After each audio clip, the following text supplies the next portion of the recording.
In brúis son ginne amach agus go seála gan duine stóra súdach a sin rain. Níos a sin rain fo duine agus rúd an hadar cymal fo frogan pósta, cótan bían, srúdan marsón. A sin rain sin, as a chula coir nach rain sin. Ach a bhain élan lúis sé brúisir a bheit gan a chula coir nach. A char sin smúneach an uair sin seit go bhí chomór na cho leomach sa bha. Ach sin man a hachara. Tá sin go má fórstan auch nar leis skipig a bheith Crossroads ha bha Chrissy Niclóid bhai na ceannadir Crossroads ag an aimsin agus bhai se cumasach ar an hua vascéine a lúd agusteach a hála agusteach an frósect. Agus son se me hild na daine bha Chrissy a hort cúlach saunach ag na háteach an a hug. Spin a háteach an a bhasin na bhochan, hóisig sin na bhochan, agus habir gan héit na bhochan a mar ard gan a chula coirsnach gaelig ar sin go bhí gúbar. Na bhochan in áiseach nuair sin talastach, nuair sin rúch, nuair sin siabost, agus ag deireach an thréisin bha nifsíar, Clan Macquarie Centre ar an nifsíar. As a chéad brúise raid sin sé fanne sa rúhéin a bheit sinne tugal fónús contain neanna seogáin agus bhd gomáteúnach sinna dhéanú. Go mí orsta nach ar chórcanna gan an dhélan a talósteach na bhchan sa scíri borach na hátíonn sin sinna bhrósin a bheit sin clécha so a fiogil ran go muidir rú go léir as bhrósin is son éile an lúis. Dábhlíorna as gain a bhí ar i chiad stréit a háhartas in dhéanú, ran sin táhartas eile an stordbheh agus thug sin 4 míle nót a sin. So go humil an thug sin siadíag go bhéilte nótachin ga Crossroads. Bhai sacinne a néim a bheit sinna dul a dhéanú as a cháirst nach bheg ní násoch a seo as a bhfuil tór siagaine a ha féach taich de go mitheoir. Bheit sin go má maithdeal as a chula duine chuidich as a chula dói san tuigeú go réibh a seoach tachartas agusteach an hua vascéine.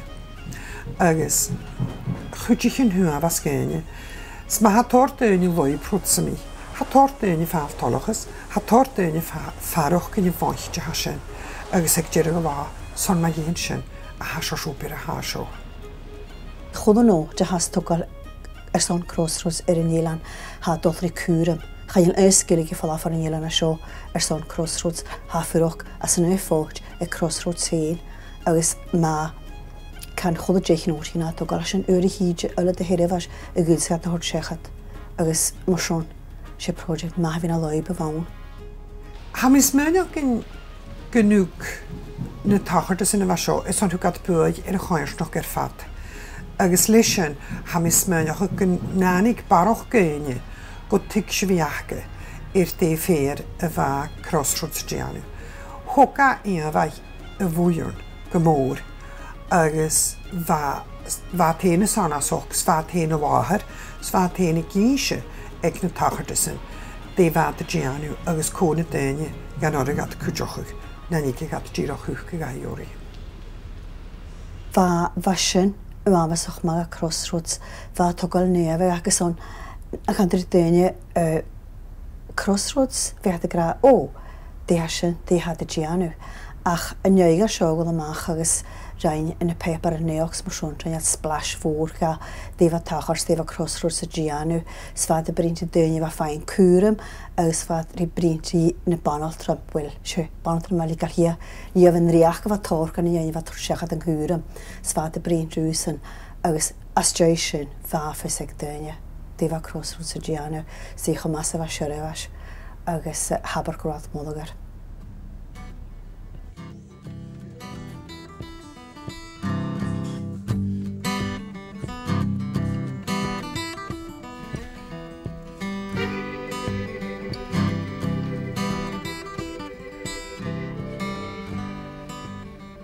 Am yn ochos gyn i cwyd gynnyl nardal project y fyr I a faich Crossroads chomór rain an project a seo. Féime mé gra bheit sin ámasach fórsanach gan grimich mar is a dónadach agus project in Jalan a project a seo agus gona go da son. Is het féimiú misisnach chu hart ga dain is féimiú sineidir an steach duine chugus cúil agus models mar sin agus a sinna bhil ha cosc began ar agad sinna dhéanamh sa sin ámsa fós nach gon project in Jalan a loib ámsa fós danach. I think Donna certainly, and hopefully myself, have helped to raise the profile of what we actually do over the past couple of years. Since Donna's been in post since September 2012, we've been in the press a lot more, there's been a lot more fundraising events and donations have increased. And I think off the back of that, people seem to be much more aware now of what actually Crossroads is about.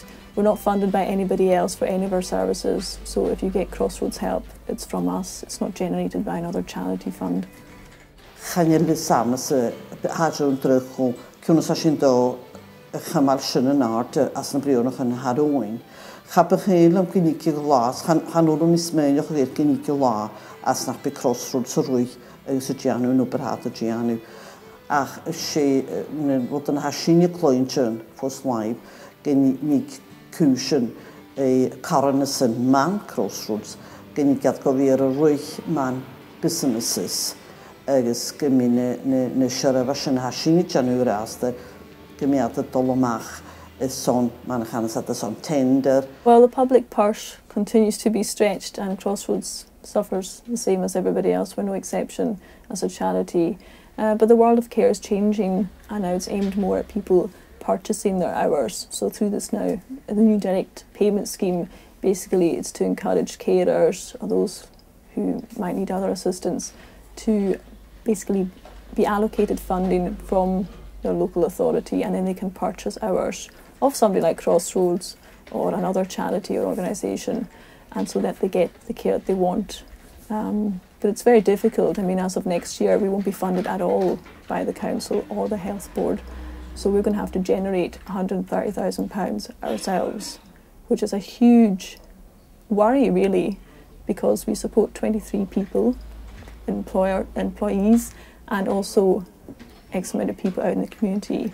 And if we're unable to generate even half of that, we're going to have to look back at cutting some services in the future, if need be, because we just can't sustain Crossroads as it stands at the moment.